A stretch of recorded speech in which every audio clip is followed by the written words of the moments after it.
Shalom Uvracha, nous allons rapporter aujourd'hui un des points, une nekuda, important dans le service divin, dans notre avodat Hashem, notre service divin au quotidien. Et cette nekuda, cette idée-là, c'est l'idée du bitoul.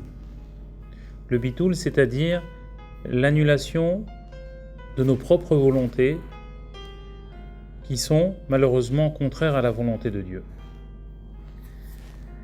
Pour développer cette idée, nous allons l'introduire par une question. De quelle manière, aujourd'hui, dans notre quotidien, nous pouvons nous attacher à Kadosh Baruch Hu, effectuer notre prière, étudier la Torah, sacrifier un moment de sa vie pour Akadosh Baruch Hu, pour se rapprocher de lui, sachant que d'un autre côté, dans notre quotidien, nous avons beaucoup de soucis, ce qu'on appelle, et ce qui est défini par les écrits de la Torah, Maïm Rabim, les eaux tumultueuses, les soucis de la vie au quotidien, comme la parnassa, gagner sa vie, l'éducation de ses enfants, etc.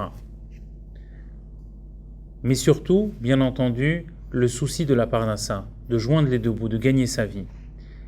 Et comment, face à ce souci, cette situation vis-à-vis de laquelle on doit ramener matériellement le nécessaire dans son foyer pour pouvoir joindre les deux bouts et organiser notre vie au quotidien, comment nous est-il possible de nous consacrer à Dieu et de faire en sorte que ces deux antithèses vivent ensemble, et de quelle manière un juif pourra réussir dans sa mission, dans son travail. La réponse, nous l'obtenons aussi dans l'histoire de Yaakov. Rappelons-nous, lorsque Yaakov a dû quitter prématurément son domicile familial, après avoir pris les brachot à son frère Esav, sa mère lui a dit « Quitte, sauve-toi de la maison parce que ton frère veut te tuer ». Face à cette situation, Yaakov n'a pas eu le choix et donc il a dû fuir. La Torah nous raconte que lorsqu'il a quitté son domicile familial, au début de la paracha Vayetse, on nous dit qu'il a atteint un endroit et Dieu a fait un miracle parce qu'il voulait qu'il reste, qu'il dorme dans cet endroit précis qui était l'endroit futur du Beth Amikdash. Dieu a précipité le coucher du soleil pour qu'il reste dans cet endroit. Et comme nous le savons, puisqu'on a pu voir dans la paracha, dans la sidra de la semaine, que Yaakov donc s'est endormi à cet endroit, a fait un rêve, et qu'il s'est aperçu que cet endroit était un endroit très très saint. Mais ce qu'on nous raconte particulièrement, c'est que au moment où il a voulu s'allonger, il a réuni des pierres comme pour en faire un coussin. Mais en réalité, ces pierres, il les a mis autour de sa tête, et comme nous dit Rashi, en forme de gouttière, pour justement protéger son visage, protéger sa tête. Et Rashi nous explique que c'est protéger contre les animaux sauvages. Donc, c'est ce que Yaakov a fait. Au passage, il y a un petit enseignement qu'on pourrait développer au cours de cette idée-là. C'est qu'au début, la Torah nous raconte qu'il a rassemblé un petit tas de pierres. Ces pierres se sont disputées pour toucher la tête du tzaddik. Hachem a fait un miracle, le bon Dieu a fait un miracle, il a réuni ces pierres en une seule. Et après, bien entendu, elles ne se sont plus disputées, c'est-à-dire que, en fait, cette pierre qui s'est réunie en une seule entité, mais qui comportait plusieurs côtés, ces côtés ne se sont plus disputés. Et là, on peut se soulever une petite question. Pour quelle raison, lorsque les pierres étaient séparées, elles se sont disputées, chacune a voulu toucher Yaakov, et lorsqu'elles ont formé un seul corps, on n'a pas retrouvé le phénomène de dispute entre chaque côté, puisqu'il n'y avait qu'un côté qui touchait la tête de Yaakov et non pas les autres côtés. Donc ça c'est entre parenthèses, on va amener une petite réponse et dire qu'en fait, lorsque il y a séparation, lorsque les pierres, elles étaient séparées les unes des autres au début, eh bien, elles se sont disputées effectivement. Mais lorsqu'elles ont formé une seule entité, un seul corps, eh bien, à ce moment-là, les côtés ne se disputent pas. Même s'il n'y a qu'un seul côté qui touche la tête du tzaddik et que les autres ne la touchent pas, il ne peut plus y avoir de dispute. Et c'est de la même façon, lorsque j'embrasse le Sefer Torah, eh bien, la sainteté qui se trouve dans ma main se répand dans tout mon corps. Parce que là, il y a une seule entité, il y a une seule chose, ça forme un seul corps. Et lorsque ça forme un seul corps, eh bien, l'autre partie, ma main gauche qui n'a pas touché le Sefer Torah, ne se dispute pas, elle n'est pas en manque. Elle est aussi investie de cette Gdusha que ma main droite aura touché. De la même façon, c'est cette pierre qui a formé une seule entité, même si les autres côtés, excepté le côté qui a touché la tête de Yaakov, eh bien, ne l'avait pas touché, ça ne formule pas un manque. Donc ça, c'était au passage. Maintenant, revenons à notre histoire. Et apparemment, nous avons ici une question. Lorsque Yaakov a réuni ces pierres qui se sont après formées en une seule entité, il a voulu protéger sa tête. Et là, on pourrait se poser une question. Si Yaakov a voulu se protéger physiquement, il aurait dû protéger tout son corps, pas uniquement sa tête.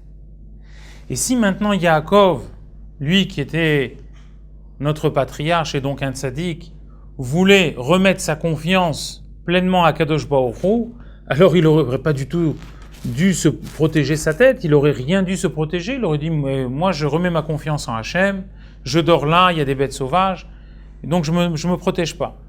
Donc de deux choses l'une, soit il remet sa confiance à Kadosh Baruch Hu, au bon Dieu, et donc il ne se protège pas, soit il protège tout son corps, comme par exemple s'enfermer dans une grotte ou autre chose.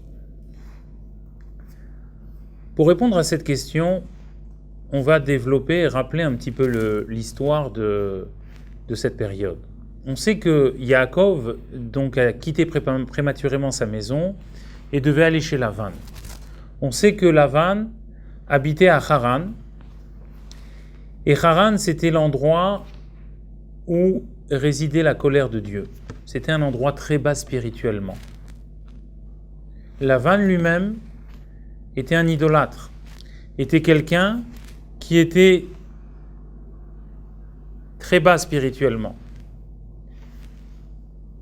Yaakov Avinu, lui qui, comme nous dit le Midrash, pendant le moment où il a quitté la maison de son père jusqu'au moment où il est arrivé chez Lavan, il s'est passé 14 ans, qui ne sont pas évoqués dans les versets de la Torah, mais il a passé 14 ans à étudier la Torah dans la maison de Shem et de Hever, dans la yeshiva de Shem et de Hever. Pour quelle raison il a étudié la Torah pendant 14 ans? Pour se préparer justement à affronter la cohabitation avec son futur beau-père Lavan. Lavan qui lui représente un degré d'impureté très très bas. Et il devait donc cohabiter. Et comment rester dans son niveau, dans l'héritage de son grand-père Abraham et de son père Yitzhak, dans la Gdusha, dans la sainteté? Eh bien, il a dû se préparer 14 ans pour étudier la Torah.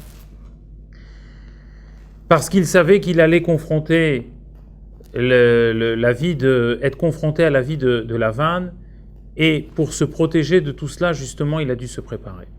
Maintenant, lorsqu'il est arrivé à cet endroit précis, en réalité, Yaakov, il ne pouvait pas se dire « je ne me protège pas, j'ai confiance en Dieu et Dieu va me protéger ». Ceci n'est pas une attitude qui est diffusée dans le judaïsme et dans les livres et dans la Torah. Il y a un klal, un principe qui dit « en somchim alanes ». On ne s'en remet pas au miracle. On ne doit pas compter sur le miracle. On doit faire ce qu'on appelle un kéli. On doit faire un réceptacle. Autrement dit, ce qu'on appelle une ishtadlut, c'est-à-dire on doit faire quelque chose. Et ensuite, effectivement, lorsqu'on a fait un kéli, lorsqu'on a fait un effort, Akadosh Baruch Hu peut nous envoyer la bracha et nous envoyer le miracle. Donc, Yaakov savait qu'il devait quand même faire quelque chose pour se protéger.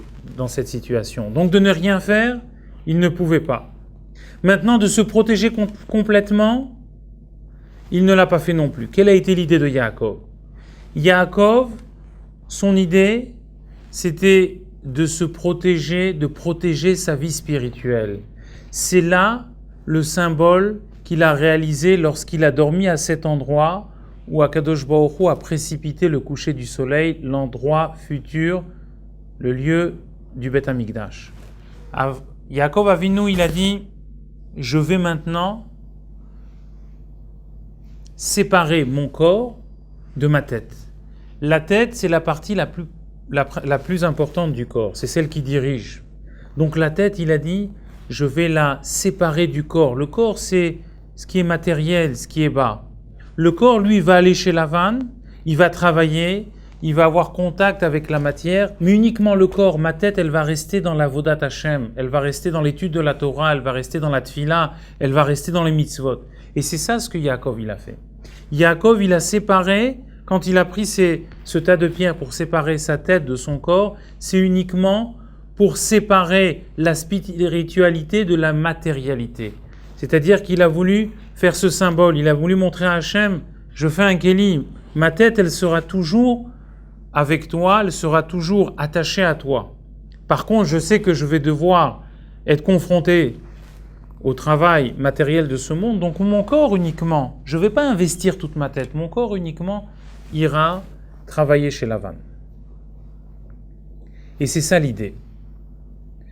L'idée, pour répondre à notre première question, comment un juif a cette capacité de pouvoir réaliser sa Avodat Hashem, de pouvoir prier Dieu, étudier la Torah, s'attacher, surmonter les épreuves de ce monde, et bien entendu l'épreuve la plus importante qui est celle de Maïm Rabim, les soucis de la Parnassa qui enfoncent l'homme, qui peuvent enfoncer l'homme dans une obscurité et des fois malheureusement dans un désarroi, eh bien c'est justement en faisant ce que Yaakov a fait. Le message de Yaakov, c'est quoi? C'est qu'on sépare le haut du corps du bas du corps. C'est-à-dire que la tête, tout ce qui réfléchit, les organes qui vont diriger, c'est la Torah. C'est avoir confiance en Dieu. Remettre sa confiance en Akadosh Baruch Hu. Et lorsqu'on remet sa confiance, lorsqu'on fait une séparation, lorsqu'on remet sa confiance, on étudie la Torah, on fait les mitzvot, et on travaille, mais on ne consacre pas tout son esprit dans le travail de ce monde, de ce bas monde. À ce moment-là, eh bien, Akadosh Baruch Hu, il nous envoie la bénédiction, il nous envoie justement la protection. Et c'est pour cela que Yaakov, lui, il a dit devant Akadosh Baruch Hu, ma tête, je la sépare, je la protège. C'est un symbole qu'il a fait. Mais ce symbole qu'il a fait, c'est pas uniquement spirituel, c'est aussi matériel. C'est-à-dire qu'en faisant ce kéli, en faisant cet ishtadlut devant Akadosh Baruch Hu, je sépare ma tête de mon corps, eh bien, à ce moment-là, Akadosh Baruch Hu le protège intégralement. Il protégera tout son corps, parce que lui, il a protégé sa tête, la partie la plus haute, celle qui doit intégrer l'étude de la Torah, celle qui doit diriger le corps pour faire les mitzvot. Et on retrouve ce chemin-là dans la paracha suivante, où lorsque Yaakov, il a rencontré Esav, alors que Esav voulait le tuer, qu'il est venu avec 400 soldats, 400 hommes, eh bien, qu'est-ce qu'a dit Yaakov Avinu? Il lui a dit, tu sais, j'ai habité avec Lavan, et j'ai étudié la Torah, puisque Rashi nous dit habiter, ça veut dire gardi. Lorsqu'on inverse le mot, ça veut dire tariag. On pourrait se poser la question, mais qu'est-ce que Yaakov a prononcé comme argument? Mais en quoi ça peut intéresser Esav? Esav, il est venu pour le tuer, il n'est pas venu pour entendre qu'il a étudié la Torah, ça ne l'intéresse pas. En fait, l'idée est la suivante. Yaakov, lui, a pensé que les bénédictions, eh bien, elles avaient porté leurs fruits. Que Yaakov était rentré pleinement dans ce monde, il était devenu multimilliardaire, qu'il lui avait volé sa part, sa gloire, etc., etc. Et Yaakov lui a répondu, tu sais, c'est pas du tout comme ça. Ces brachot-là que toi tu penses qu'elles m'ont amené la richesse, etc., c'est pas ça. Im lavan garti. avec Lavan, avec cette philosophie que toi tu as du monde et que Lavan a du monde, c'est-à-dire la matérialité, la avodah zara, l'idolâtrie vis-à-vis de la matière. Moi j'étais étranger, garti, en hébreu habité, ça vient de la racine guerre, ça veut dire j'étais étranger à ça. Et lorsqu'on transforme le mot, quand on est étranger, on transforme le mot garti, on l'inverse, ça veut dire tariaq, j'étais étranger à cette philosophie du monde, mais qu'est-ce que j'ai fait moi? J'ai fait les 613 mitzvot. Moi, Yaakov, j'ai fait les 613 mitzvot. Et d'ailleurs, tout le bétail que tu vois, les richesses que tu vois, ce n'est pas directement lié avec la bracha de Yitzhak, de notre père, puisque notre père, qu'est-ce qu'il m'a donné comme bracha? Il m'a dit des produits gras de la terre que j'aurai, des produits de la rosée, alors que moi, j'ai que du bétail, du menu bétail, des gros bétail. Donc ce n'est pas directement lié. Et donc, c'est ce message que Yaakov a voulu dire à Esav, et c'est cette idée-là que j'ai voulu partager avec vous aujourd'hui, c'est-à-dire que lorsque on fait une séparation, et pour faire cette réparation, le dernier message, c'est qu'on doit avoir une attitude de bitoul vis-à-vis d'Akadosh Baruch Hu, une attitude d'annulation. C'est-à-dire que lorsque Yaakov, il a fait ce symbole et il a mis ses pierres autour de sa tête, eh bien il n'a pas pris du sable, il a pris des pierres. Les pierres, c'est un ingrédient qui a le moins de vie, dont la vie matérielle eh bien, ne se voit pas grandement, puisqu'elle ne bouge pas. Et elle ne peut bouger qu'uniquement par le fait qu'on la prenne, par le fait qu'une tierce personne la soulève. Et l'idée de la pierre, spirituellement parlant, c'est que la pierre, elle est véhiculée par quelqu'un, elle ne se véhicule pas. Eh bien, c'est comme ça que Yaakov a vécu, et c'est ce qu'il a dit aussi à Esav, et c'est tout son message au travers de ces deux parachiotes, c'est que Yaakov, il a été lui-même comme le symbole de la pierre, le bitoul, cette annulation, c'est-à-dire qu'il s'est remis à Hachem, et il s'est comporté de manière à ce que Akadosh Baruch Hu le véhicule, qu'il devienne lui un vecteur de la Kedusha, qu'il devienne ce qu'on appelle une merkava, un char qui est dirigé par quelqu'un qui est extérieur à ce char, comme une charrette est dirigée par un cocher. Eh bien un tzaddik, lui, il n'est dirigé uniquement par Akadosh Baruch Hu. Et pour conclure, donc sur notre premier sujet, notre question, comment pouvons-nous associer le Maïm Rabim, les soucis de la Parnassa, avec notre vie au quotidien, c'est-à-dire notre Avodat Hashem? Eh bien, en réalité, il suffit juste d'imiter Yaakov, la vie de Yaakov, c'est-à-dire de séparer la tête du restant du corps, de séparer l'étude de la Torah, la Avodat Tefila, l'accomplissement des mitzvot qui est symbolisé par la tête, du restant du corps qui, elle, va aller être confrontée dans la matérialité du monde. Et justement, par ce comportement-là, en imitant Yaakov, eh bien, on méritera comme lui de tous les bienfaits, les richesses, puisque lorsqu'il a quitté la maison de Lavan, comme on l'a vu dans le récit de la Torah, eh bien, on a vu qu'il a quitté Lavan, son beau-père, immensément riche. À très bientôt. Kol Tov.